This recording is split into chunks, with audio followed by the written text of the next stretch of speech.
He was starving, just a bite of bread, that's all he wanted. But his owner, drunk and cruel, saw it as betrayal, so he chained the dog by the neck and hung him from the ceiling like trash.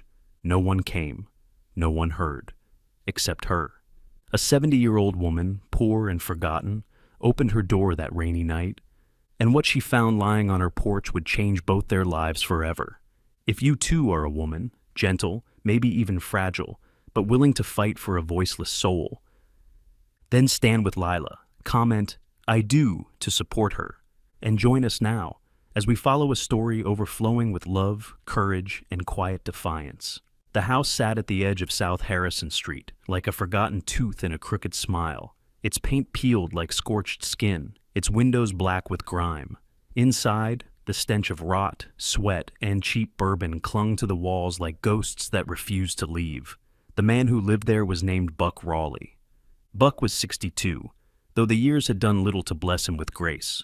His shoulders hunched with bitterness, his belly sagged from years of beer and spite, and his skin, leathery and bruised, was the shade of nicotine-stained paper. A Vietnam veteran, some whispered. Others said he had never left Amarillo, but all agreed on one thing: he was mean as hell, especially when the bottle was near empty. In the back of Buck's house, past the overgrown weeds and rusting cans, was a shed. More prison than shelter, it reeked of mold and pain. Inside, chained to the ceiling beam by a rusted length of logging chain, hung a German shepherd, young, lean, with fur once golden, but now matted and streaked with filth and blood. He didn't have a name, not yet. He was about 3 years old, give or take. His legs were long, his ribs visible beneath a patchy coat. One ear stood up while the other drooped slightly. An old injury, likely from a blow. His eyes were amber, deep and too wise for his age, with that haunted look dogs carry when they have seen too much too soon. His crime had been hunger. Earlier that day, Buck had staggered into the kitchen with a gas station sandwich, greasy ham and hard bread wrapped in crinkled plastic. The smell had sent the dog into a frenzy. Days without food had turned instinct into desperation. When Buck passed out on the recliner, the dog nudged the sandwich off the table with a trembling paw. He devoured it in 3 bites. Buck woke to the rustle of wrappers and rage. No words, just curses and fists. Then came the chain, the hook, the heaving. Now the dog hung there, paws just brushing the dusty floor, eyes wide not from fear, but from the ache of being betrayed by the only soul who fed him. From the shed's splintered slats, a sliver of dying afternoon light crept in, slicing across the dog's eye. He blinked but did not whimper. That sound had long since left him. But outside the shed, beyond the dying lawn and chain-link fence, another figure moved beneath the low-hanging clouds of Amarillo. Her name was Lila Mayfield, 70 years old, bent but not broken. She walked with a quiet shuffle, a wire shopping cart squeaking behind her, half filled with empty soda cans and bottles she collected to make ends meet. Her gray hair was always tucked beneath a sun-bleached baseball cap, and her clothes hung on her like old curtains, patched, faded, but clean. Lila lived alone in a single-story home 2 blocks away. Government checks came on the 3rd Wednesday of the month, barely enough to keep the lights on. She didn't complain. She'd lost her husband Stanley to cancer years ago. Her only daughter no longer called. She had her porch, her radio, and the strays that passed through her yard like whispers. Cats mostly, and once a one-eyed raccoon she named Walter. She didn't expect much from the world, but she listened. That afternoon, as she passed the fence behind Buck's property, headed toward the park dumpsters, she heard it. A thud. Then another. Then a sound so faint she thought it might have been the wind. A long, strained groan, like something or someone trying not to scream. She paused, her knuckles tightening around the cart handle. The house was quiet. No lights, no movement. But something was wrong. The air carried the scent of burnt bread and old blood, the kind of smell that clung to tragedy. She walked closer, keeping low, letting the overgrown grass brush against her shins. The shed loomed like a secret. A gap between the wood slats revealed only shadow. And then, an eye. Not human. Animal. Burning gold and broken. Lila drew a breath and nearly stumbled back. The face that stared out was not wild. It was wounded. And it saw her. She stood there for a long time, trembling. Not from fear of the dog, but from what that eye told her. She'd seen that look once before, on her husband's face, 2 days before the end, when pain was all he had left, but dignity kept him silent. The wind picked up, rustling the weeds and the plastic bags caught on the chain link. Lila knew the shed belonged to Buck. She'd heard the stories, how he beat his dogs, cursed children, and once threw a beer can at a priest. Folks said he was best left alone. And so, she did what people do when the world gets too heavy. She turned away. But that night, back in her kitchen, as she warmed a can of soup and lined the window with tiny bowls of milk for the strays, the memory of that eye would not leave her. Even as she laid her frail body down on the creaking couch, even as the wind moaned through the gutters, the silence from the shed screamed louder than anything she'd ever known. And across town, in the cold dark of the shed, the dog hung still, his breathing shallow, his stomach empty. But in the corner of his mind, beyond the hunger, beyond the pain, there was a flash. The face of an old woman, the first human who had looked at him and didn't see a thief or a beast. She'd looked at him like he mattered. He closed his eyes, and for the first time in days, he dreamed not of food, but of footsteps on gravel, approaching. The storm rolled in not with fury, but with a slow, aching groan, as though the sky itself felt the weight of the world below. Amarillo's cracked streets glistened with the first rain in weeks, a soft drizzle that clung to leaves and gutters, not yet bold enough to become a downpour. The wind rattled through broken fences and banged against forgotten trash cans. In that storm's cradle, something stirred behind Buck Rawley's house. Buck lay slumped in his recliner, mouth open, a bottle of bourbon half spilled on the carpet. His chest rose and fell with the guttural rhythm of the drunk and dangerously unconscious. Rain tapped at the broken kitchen window, but Buck heard none of it. He had passed out hours ago after another fight. This one with no one in particular, just himself and the voices that came when the whiskey settled deep. The back door was ajar. Buck, in a stumbling rage earlier, had gone to retrieve more beer from the porch cooler and never latched the door shut. Now, the wind worried it gently, back and forth, until the latch gave way completely and the door creaked open into the night. In the shed, the chain above groaned. The dog's body dangled still, barely conscious, but something about the sudden breath of rain, something primal and ancient, sparked a tremor in his limbs. Rain. Fresh air. A way out. The German shepherd's name was still unknown, even to himself. Names belonged to those who were loved, and he had never been. But instinct remained. He pulled against the chain, his muscles trembling. A frayed section gave way with a sickening snap, and the rusted hook above loosened just enough to send him tumbling down. He hit the shed floor hard, his legs folding beneath him. For a long moment, he didn't move. Then, with a low groan, he pushed himself up and limped toward the open door. Rain kissed his face, cold and real. He staggered into the yard, then through a hole in the fence, dragging one leg behind him. Every step sent fire through his ribs, but he kept moving. The world outside the shed was vast, wet, unfamiliar. He slipped into a side alley, past rusted dumpsters and flickering street lamps. Neon signs blinked above shuttered stores, casting fractured light on his battered body. People passed, but none looked. No one ever looked. He limped past an old laundromat, then behind a shuttered taco stand. Cats hissed and scattered. A man yelled in the distance. The dog didn't care. He just needed to find somewhere, anywhere, not soaked in blood and bourbon. Elsewhere, in a quiet house on Edison Street, Lila Mayfield set a single plate on her tiny kitchen table. The soup on the stove was little more than hot water and potatoes. No salt, no meat. She placed half a slice of bread beside it, the other half tucked away for breakfast. As she sat, the chair creaked under her slender frame. She hadn't eaten all day, but she had learned long ago to ignore the sharp emptiness. What gnawed at her more was the memory of that dog's eye behind the shed wall. She'd tried to forget, told herself it wasn't her business, that someone else would help. But that eye, full of something raw and human, had rooted itself deep. She was about to dip her spoon when a noise broke the silence. Clink, clatter, a faint scraping on the back porch. Lila froze. For a woman who lived alone, sounds in the dark always carried the echo of danger.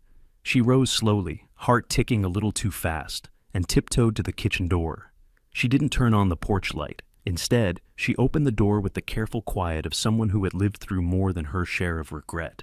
Rain blew in, soft but steady. Her porch was empty, at first glance. Then she looked down. There, curled in a shivering heap, was a creature barely alive. Fur soaked through, one paw twisted at an unnatural angle, ribs visible through a stretched, torn coat. But the eyes were the same. Amber, haunted, familiar.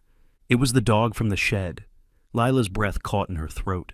She knelt slowly, ignoring the crack in her knees. The dog didn't move. He watched her, but his body remained still. So still she wondered if he'd already given up. "Sweetheart," she whispered, her voice trembling.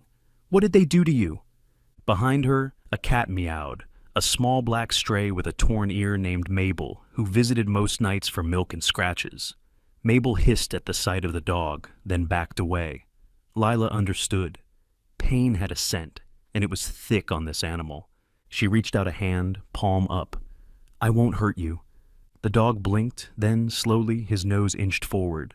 He sniffed her fingers, then let out a low whine. Not aggressive, not warning, but a sound so soft it seemed pulled from his very soul. That was enough. Lila stood and disappeared into the house. Moments later, she returned with a towel and her dinner plate. She set the soup and bread beside the dog and laid the towel over his back. He flinched, but didn't run. The warmth of the cloth, the scent of kindness, it was more than he could comprehend.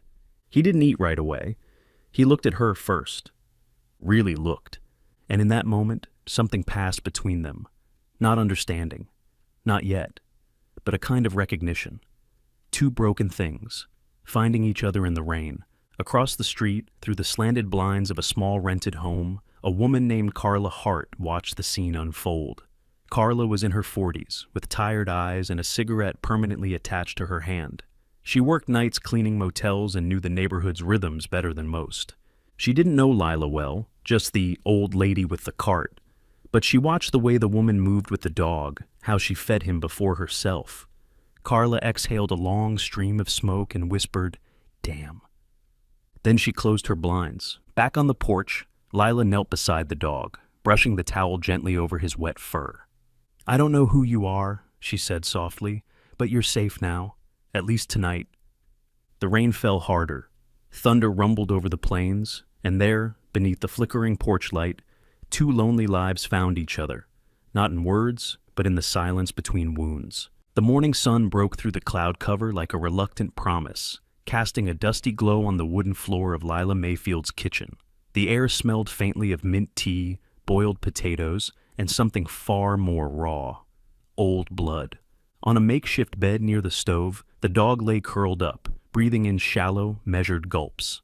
He had not moved much during the night, save for the occasional twitch or low whimper in his sleep.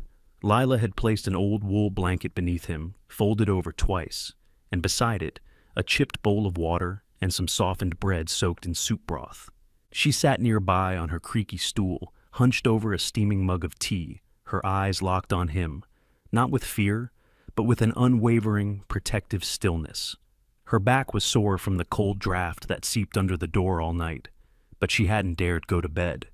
Not while he lay there, trapped somewhere between terror and exhaustion.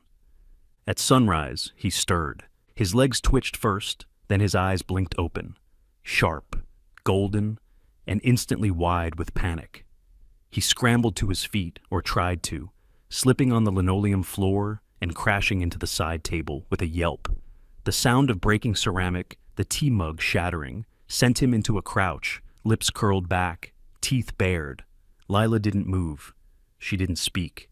She simply held out her hand again, palm facing down, slow and low to the floor. Her eyes never left his. The dog's breathing was shallow, his chest rising in sharp jerks. His body trembled, not from cold, but memory. In his world, hands meant pain. Raised voices meant fists. Movement meant violence. But she didn't raise her voice, didn't flinch. She sat back on her stool, reached for a dish towel with a calmness carved from decades of loss, and began to gently clean the blood smear he had left on the floor. There was no anger in her motion, just a quiet, patient rhythm, as if scrubbing sorrow was something she'd done 1,000 times before. Then she slid a plate across the floor, a few soft pieces of boiled potato, and a hard-boiled egg, broken in half. Nothing seasoned, nothing special, but warm. The dog sniffed the air, his body still tight like a coiled spring. Slowly one paw inched forward, then another. He crept toward the plate, watching her the entire time. When he finally reached the food, he didn't devour it. He took one piece gently and backed away, chewing in silence. Lila smiled for the first time in days, though it was barely more than a twitch of her thin lips. "You're hungry," she whispered, mostly to herself. "I can help with that." A loud knock shattered the moment. 3 sharp raps against the front door. Lila froze. The dog jumped, slipping behind the stove, crouched in the narrow space, invisible except for a flash of amber eye between the shadows. Lila rose, her bones groaning. She moved slowly to the front door, adjusted her cardigan, and opened it just wide enough to peer through. Standing there was Marcy Eldridge, a woman in her late 30s with tightly coiled auburn hair, thick glasses, and a clipboard tucked beneath one arm. She wore a county-issued windbreaker and a polite but worn expression. Marcy had been a social worker for over a decade, and though she was known for her compassion, her eyes had that weary glaze of someone who had seen too much and been able to change too little. "Good morning, Mrs. Mayfield," Marcy said, trying to smile but clearly pressed for time.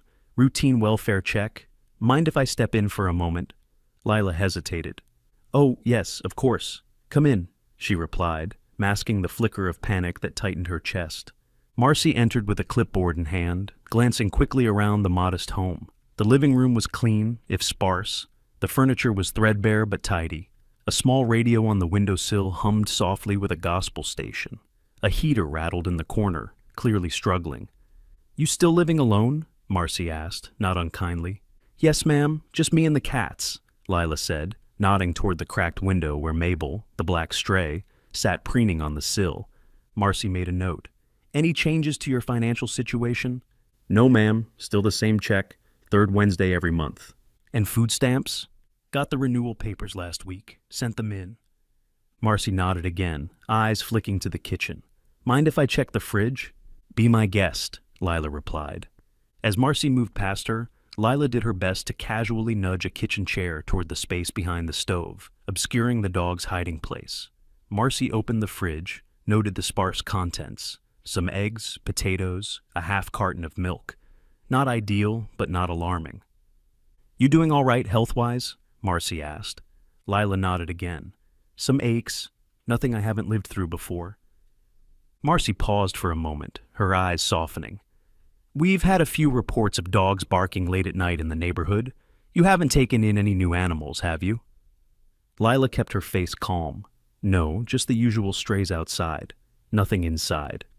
Marcy looked at her for a long moment, then smiled. "Well, if you ever need anything, please call, okay? You've always been on time with your paperwork. You're one of the easy ones." Lila chuckled, though it was thin. "I try not to make noise." Marcy handed her a flyer, information about food banks and energy assistance programs, then stepped back toward the door. "Take care of yourself, Mrs. Mayfield." "You too, dear." The door shut. The silence that followed was deafening. Lila turned back toward the kitchen, her body sagging as if a great weight had just lifted. Slowly she moved the chair away and knelt down.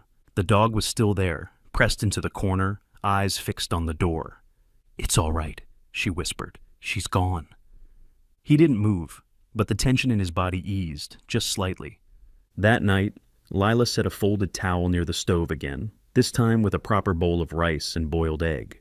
She didn't try to coax him out. She simply went about her evening, humming old hymns under her breath, letting the space between them soften. By the 3rd night, he crept out to eat while she sat in the next room. By the 4th, he watched her sip her tea from across the kitchen. By the 7th, he fell asleep on the towel while her radio whispered gospel into the quiet. Neither of them spoke. Neither of them needed to. But for the first time in a long while, both began to feel less alone. The days had turned golden in Amarillo. The air still carried a chill in the mornings, but the afternoons baked the sidewalks with quiet insistence. The pecan tree outside Lila Mayfield's home had started to bloom again, shaking free tiny green leaves like old promises. Life, it seemed, had found a gentle rhythm in the crooked little house with the creaking porch. Inside, the dog had begun to roam beyond the kitchen. Tentative at first, step by step, sniff by cautious sniff, he had explored the edges of Lila's world. The hallway, the front door, the sunspot near the window where Mabel the cat sometimes napped with one eye open. He never barked, never whined, never sought attention. He simply moved like smoke, like a shadow. That's what she started calling him. "Shadow," she said one morning while pouring warm water into his bowl. "That's who you are, isn't it? You don't take up space. You just watch." He didn't react at first, only glanced at her, ears barely twitching. But over time, the sound of the name made him look, made his tail, just a twitch, move. It was more than enough. Shadow still bore the marks of his past. The chain wound had scabbed over, and the limp in his right leg lingered like a memory. But the haunted stillness in his eyes had begun to shift. When Lila moved around the house, he followed at a distance. When she opened the door to let the morning air in, he sat just inside the frame, watching the world but never stepping out. Until Jimmy came along. Jimmy Callahan was 8 years old, rail-thin, with a mop of sun-bleached brown hair and a face smeared with the casual dirt of the semi-neglected. He lived 2 houses down, in a duplex with peeling stucco and a screen door that never quite shut. His mother, Tara, was in her 20s, worn down too early by fast food jobs and slower men. She was rarely home in the evenings, and Jimmy had learned to fill the empty space with bike rides, pockets full of bottle caps, and conversations with trees. He discovered Shadow by accident. One afternoon, while kicking a deflated soccer ball down the street, he caught sight of the dog lying just inside Lila's open front door, head resting on his paws, eyes alert. "Whoa," Jimmy whispered, stopping mid-kick. Shadow raised his head, ears tilting slightly. Jimmy stepped closer, barefoot on the cracked pavement. "Is he yours, Mrs. Mayfield?" Lila had been on the porch, shelling peas into an old metal bowl. She looked up, shielding her eyes from the sun. "He stays with me, I suppose." "What's his name?" "Shadow." "That's a cool name," Jimmy said, crouching down, inching closer. "He looks like a ninja or something." Shadow didn't growl, he didn't move, but his eyes never left the boy. Jimmy grinned, eyes shining. "Can I pet him?" Lila hesitated. "He's been through a lot." "Let him come to you, if he wants." Jimmy sat on the porch step and stayed still. He didn't talk, just waited. After several long minutes, Shadow stood and took one slow step forward, then another. That was how it began. Jimmy came by almost every day after that. Sometimes he brought crackers from the free lunchbox at school, sometimes a tennis ball. Mostly he just sat, telling Shadow stories about his imaginary adventures in space, about the weird kid in class who smelled like glue, about the monster he swore lived in the drainage ditch behind the park. Shadow listened. Occasionally, he would rest his head on Jimmy's knee. The bond between the boy, the woman, and the dog grew like roots beneath the floorboards, quiet, unassuming, impossible to sever. But peace in Amarillo never lasted too long. One afternoon, while Lila was sweeping the porch, a beat-up pickup truck rolled slowly down the block. Faded green paint, cracked windshield, an old mattress tied to the flatbed. The driver sat low in his seat, one arm out the window, a cigarette drooping from the corner of his mouth. Lila didn't recognize the truck, but Shadow did. He had been lounging near the porch swing, belly exposed to the sun, eyes half closed in something resembling contentment.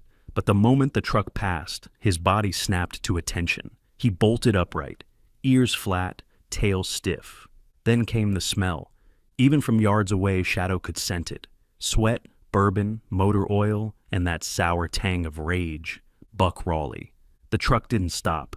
It turned at the end of the block and disappeared. But Shadow's body didn't relax. He stood, frozen, hackles raised. A low, guttural growl escaped his throat. Barely audible, but electric. Lila dropped the broom. "Shadow?" she said softly, stepping toward him. He turned to her, eyes wild, then darted inside the house, disappearing under the kitchen table, where he curled up tight, trembling. Lila stood still, heart racing. She hadn't seen Buck in weeks, not since that night she'd heard the sound from his shed. But she knew trouble when it sniffed its way back. That evening, while she prepared a pot of tea and spooned rice into Shadow's bowl, she noticed the porch light flicker. Mabel sat at the window again, tail twitching. Jimmy hadn't come by that day. She peered out the window, down the street. The pickup was gone. But dread, once planted, didn't leave so easily. Inside, Shadow refused to eat. He lay with his head on his paws, eyes watching the door like a soldier on post. That night, Lila didn't sleep. She sat in her rocker, a blanket over her knees, watching the rain collect on the porch steps. Shadow sat beside her, silent, still, his gaze fixed on the darkness beyond the screen door. They both knew something was coming. The morning began like any other, tea steaming in a chipped white mug, birdsong trembling through the brittle limbs of the pecan tree, and the faint hiss of bacon frying next door. Lila Mayfield had just settled onto her porch rocker, a shawl draped over her shoulders and a crossword on her lap, when she noticed it. The mailbox. It hung lopsided on its wooden post, bent like an old man's back. One of its hinges was cracked completely off, and the little red flag that usually drooped lazily now lay snapped in half, the top half in the grass. Lila's stomach sank. She rose slowly, knees protesting the cold, and shuffled down the path. As she knelt beside the box, her hands trembling slightly, she saw what had been left inside. A folded note, torn from the corner of a beer carton, scrawled in black marker with jagged, angry strokes. "He's mine. I see him again. I'll take him back. Won't be nice next time." No signature, no address. Just the stink of liquor on the cardboard and the ghost of a thumbprint smudged with grease. She stared at the words, her fingers tightening. Her first thought wasn't fear. It was fury. She looked back at the house. Shadow was sitting inside the living room window, watching her. He didn't bark or pace. He never did.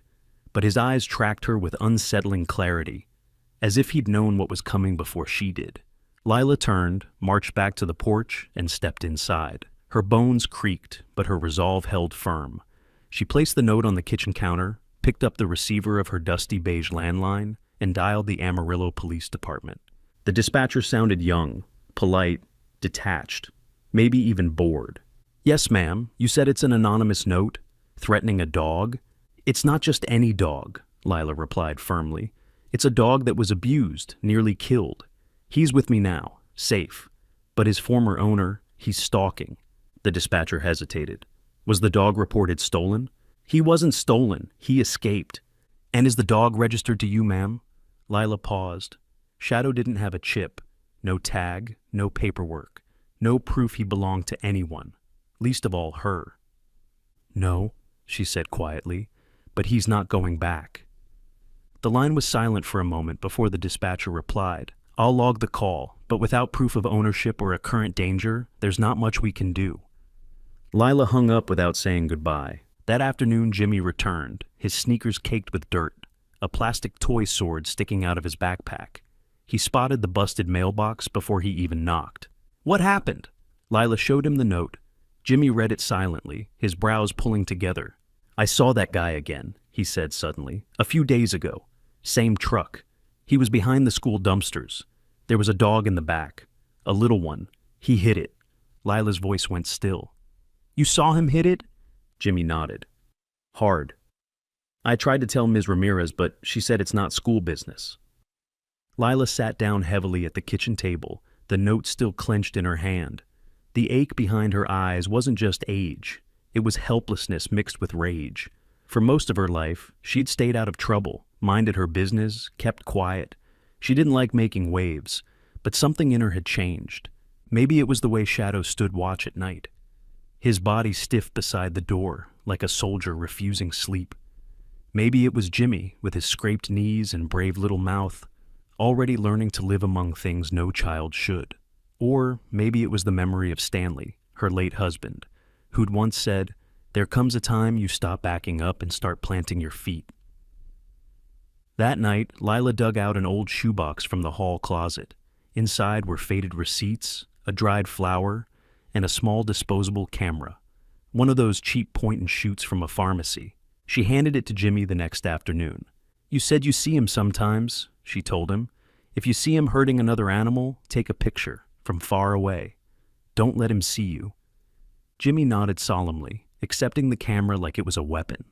Shadow, watching from the doorway, wagged his tail. Just once. A week passed. The mailbox was repaired, its flag now held together with duct tape. Lila installed a small latch on the screen door and bought a new collar for Shadow. It wasn't fancy, just nylon with a plastic buckle, but it was bright blue and clean. Shadow didn't fight when she slipped it on. In fact, he seemed calmer now when it was there, like he understood its meaning. Belonging. Every night after dinner, he took his place by the front window, his posture straight, eyes sharp, ears attuned to the sounds beyond the porch. Sometimes he stood like that for hours.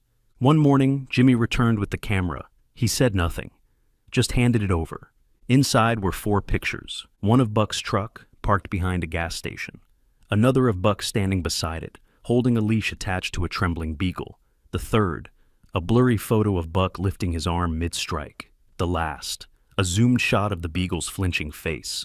Lila stared at them for a long time. Her lips parted, but no sound came. Then she stood.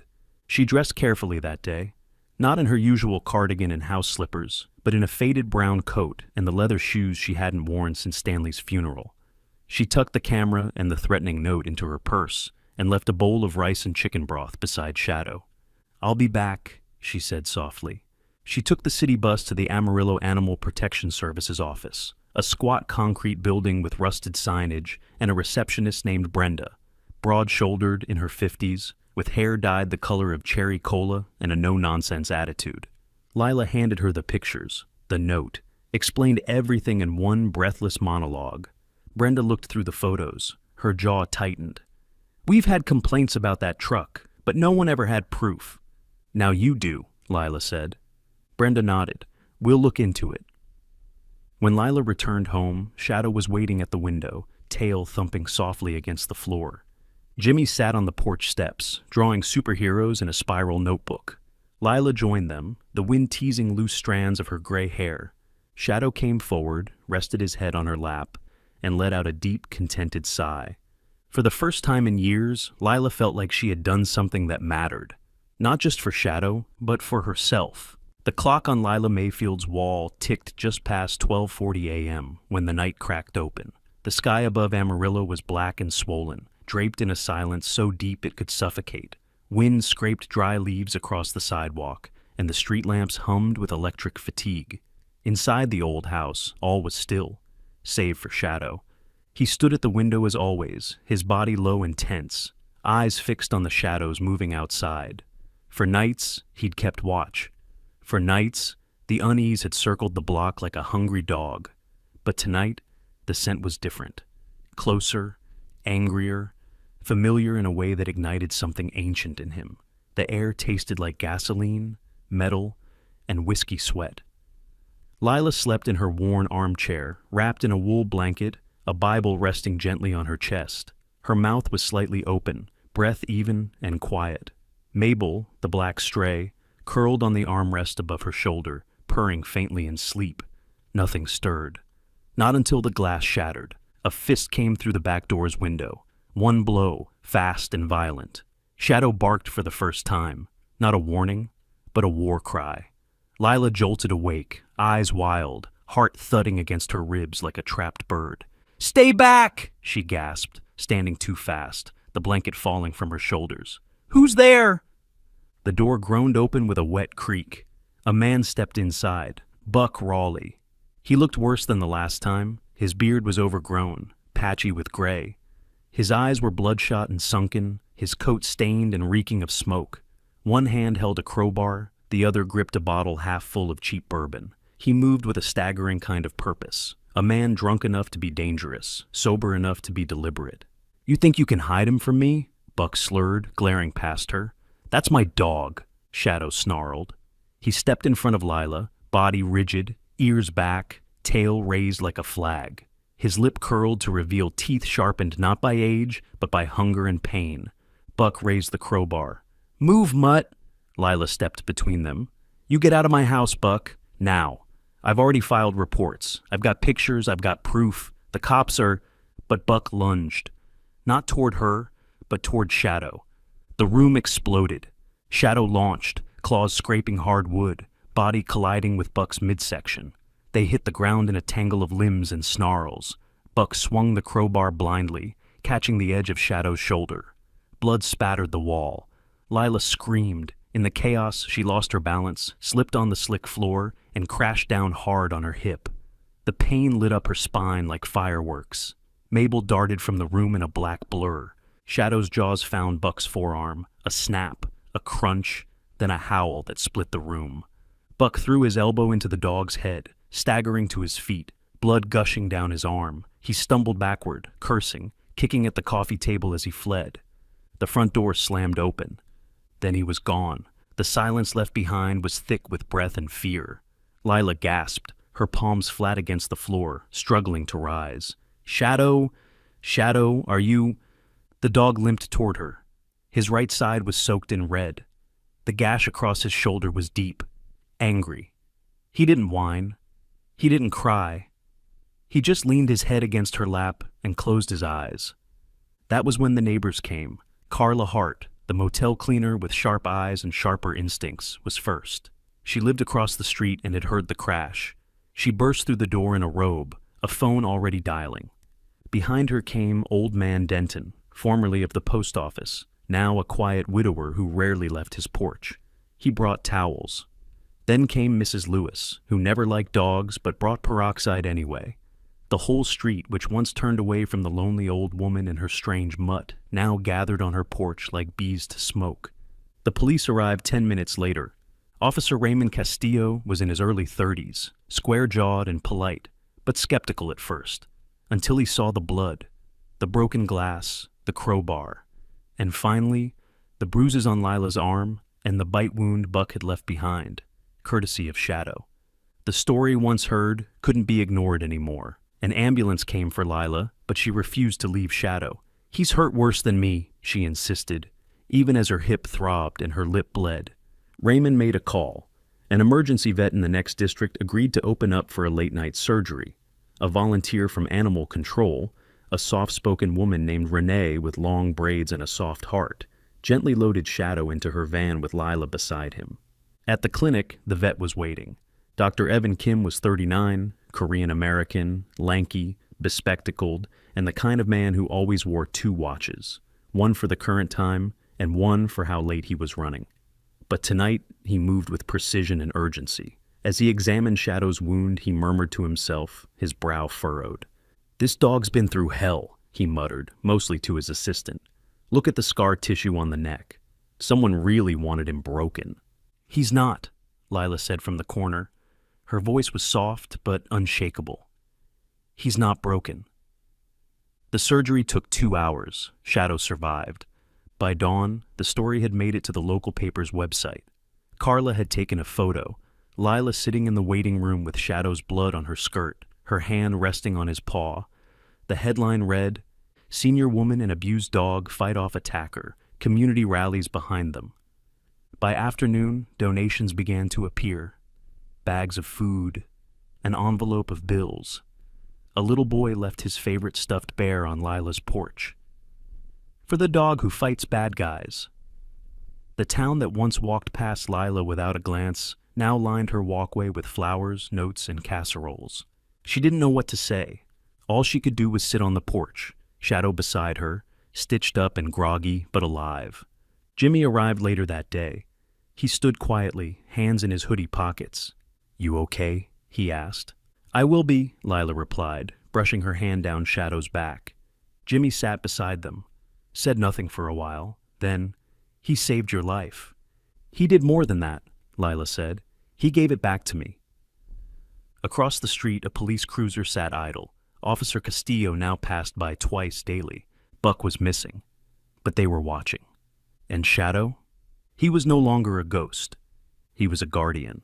Spring returned to Amarillo like a long-lost letter finally delivered. The days grew warmer, windows were open for the first time in months, and even the broken sidewalk outside Lila Mayfield's house looked less like a scar and more like something lived in. The pecan tree outside her porch bloomed without apology, scattering pale green buds across the wooden steps. Inside, Shadow lay stretched beneath the kitchen table, the soft rays of morning light dancing on his fur. His right leg remained stiff, a permanent reminder of the crowbar's impact. But he carried himself with grace and quiet strength. The limp didn't slow him. It gave him weight, the kind of presence that filled a room without sound. He was no longer the trembling creature hiding in the shadows. He was the protector now, the soul of the house. A thin scar traced his shoulder, another across his hind leg. His fur had grown thick again, save for a patch just above his hip, where the stitches had only recently come out. Every time he stood, he did so deliberately, like a soldier who had earned the right to rest, but still chose to stand. Buck Raleigh had been arrested within days of the break-in. The evidence, Jimmy's photos, the police report, Lila's testimony, and the injuries on Shadow, left little room for mercy. At trial, Buck showed up in a wrinkled jumpsuit and a sling, scowling at the courtroom like the world had wronged him. He pled guilty to animal cruelty and trespassing and aggravated assault. The judge, a firm woman named Helen Krause with silver hair pulled into a bun and eyes that didn't flinch, sentenced him to 18 months in county jail and ordered a 5-year ban on owning animals. The courtroom had been half full that day. Neighbors who'd once looked through Lila had now come to stand beside her. She didn't speak after the verdict. She just nodded, her hand resting gently on Shadow's back. 1 week later, a van from the Western Plains Rescue Foundation pulled up in front of Lila's house. The woman who stepped out was tall, with sun-browned skin and streaks of white in her dark braid. Her name was Sierra Monroe, a former ranch vet who now ran the foundation full-time. She wore jeans, scuffed boots, and kindness in her posture. "We saw the news story," she said, offering her hand. "Shadow's become something of a symbol, courage with scars. We'd love to feature him in our outreach program, maybe even find him a long-term foster, somewhere with open fields, other dogs, a place to heal." Lila didn't answer right away. She looked down at Shadow, who sat by her side like stone. His ears twitched. He glanced up at her. "He has a place to heal," Lila said finally, "right here." Sierra nodded.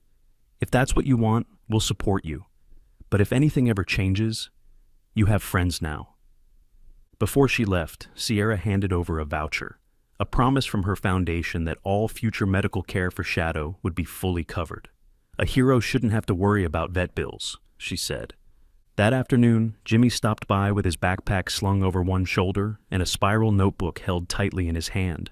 He looked more grown somehow, even if it had only been a week since the trial. His hair was damp with sweat, his cheeks red from running, but his eyes carried a seriousness that usually only came from scraped knees and hard-learned truths. "I need help," he said, stepping onto the porch. Lila looked up from the seeds she was planting in an old window box. "With what, sweetheart?" "A school assignment," Jimmy said. "We have to write about someone brave, someone who made a difference but didn't ask for credit. A hero, but like, a quiet one." "And you thought of Shadow?" "Yeah," he said, scratching his ear. "But also, you." Lila blinked. "Me?" Jimmy nodded. "You saved him. And you didn't have to. You didn't even know him." She smiled gently and motioned him inside.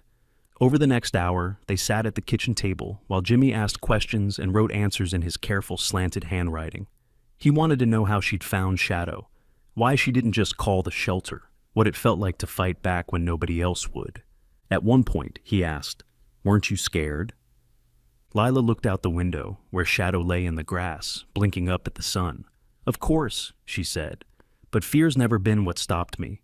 It's silence that's the real danger."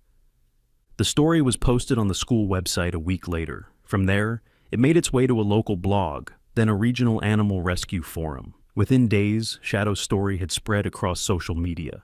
Photos of him resting his head on Lila's lap, his stitched-up shoulder, his proud stance beside a third grader with a shy smile. Hashtags popped up. #Shadow the hero, #old lady, and the protector, #guardians come in all ages. Donations to animal rescue centers in Amarillo surged. Lila received over 200 emails, most of them from strangers. Some offered to send gifts, others shared their own stories of loss, love, and second chances. But what mattered most came not in money or fame, but in a quiet envelope left at her doorstep. Inside was a handwritten card with no signature. The handwriting was neat, all caps. "I used to walk past your house every day and think you were just a lonely old woman. I was wrong. Thank you for reminding me what kindness looks like." There was no return address. The next day, Lila unlocked her old gate, the one that had been rusted shut for years. She fixed it herself, a little oil, a little will, and then she left it open. Just a crack. Enough for a neighbor to walk through, enough for a child to visit, enough for a future she hadn't dared imagine in a long time. That evening, she sat on her porch rocker, the breeze brushing her cheek, shadow curled at her feet. Jimmy was on the steps, scribbling the final draft of his essay. Mabel purred on the railing, tail flicking in the wind. And from inside the house, the radio played soft country gospel, the kind Lila used to dance to when Stanley was still alive.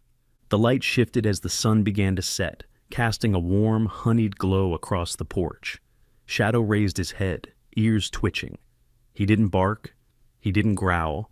He simply watched the horizon with the calm of something that had known fire and come out forged. And when Lila leaned forward to scratch behind his ears, he pressed into her touch and let out a sigh that was almost human. Two broken souls, once lost, now whole, together. The porch hadn't changed much over the years. The wooden planks still creaked beneath the weight of time, the same cracked flower pots lined the edges, and the wind chimes, rusted and soft, still sang their gentle tune when the breeze rolled in off the Texas plains. The paint on the screen door had peeled a little more. The pecan tree outside had grown wide enough to cast a full shadow over the steps by late afternoon. But the most enduring thing on that porch wasn't the furniture or the fixtures. It was the quiet. And in that quiet sat Lila Mayfield. Her body had grown more fragile with age, her shoulders thinner, her hands slower. The lines on her face had deepened into a map of stories, most of which no one had ever asked to hear. But there was peace in her eyes, not born from having had an easy life, but from having lived a meaningful one. Beside her, as always, lay Shadow. Now older too, his muzzle dusted with gray, his gait slower, but his eyes still clear. His limp had worsened in the winter months, and the vet said the arthritis would only spread with time. But he never whimpered. He remained a sentinel, not out of duty, but love. The two of them sat like bookends of a story that had long since found its final page. A woman who once spoke only to the cats, and a dog who once flinched at every sound, now found their days filled with soft conversation, laughter from children playing nearby, and the occasional knock at the door from neighbors bringing jam or small bags of groceries. Lila rocked gently, her hands resting in her lap, a shawl draped over her shoulders. The late sunlight poured through the slats of the porch railing, warming her feet and the thick fur on Shadow's side.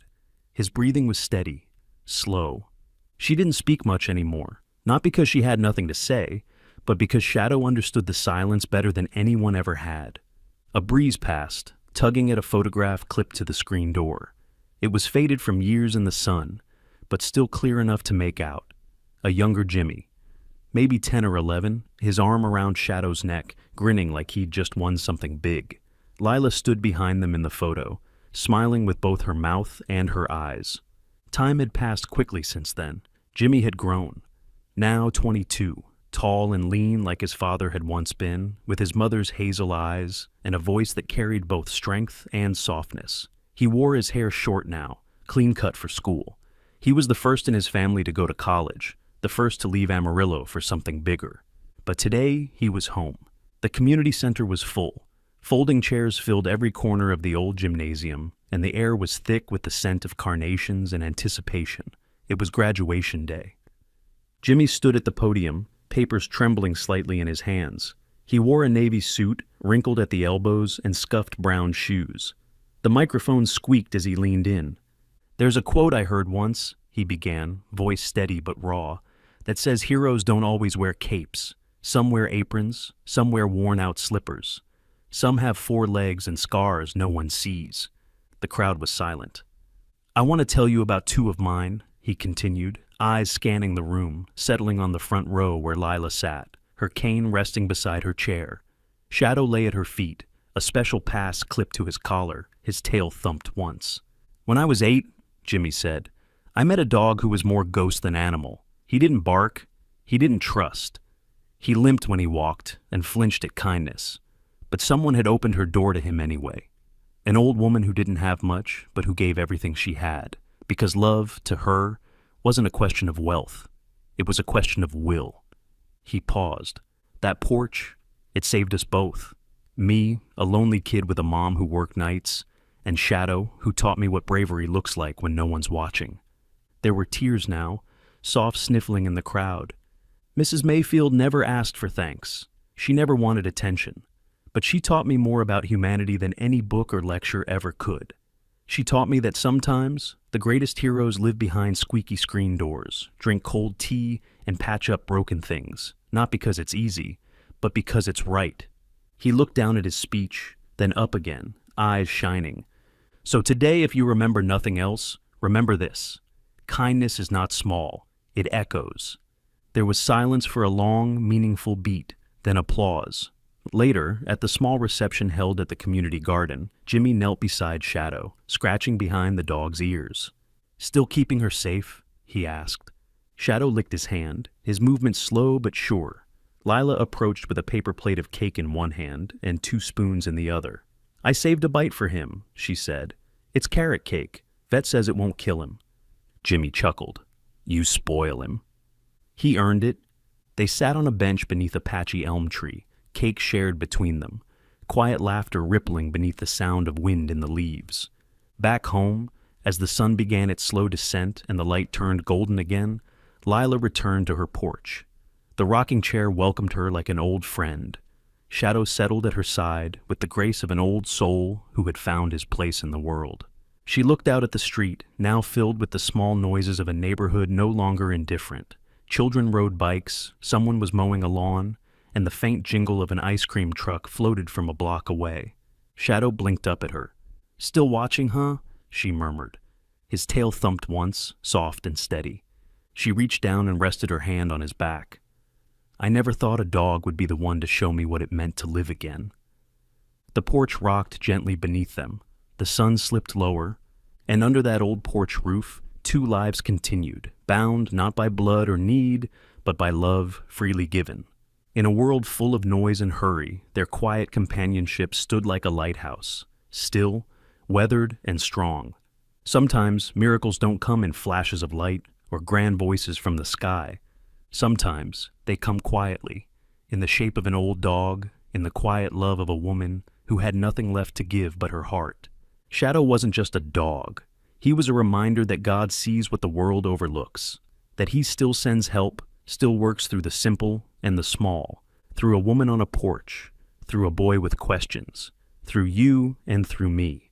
Maybe you've been feeling forgotten, or maybe you've wondered if kindness still matters. But the truth is, love still saves, and God is still at work, even in broken homes, empty fridges, or tired hearts.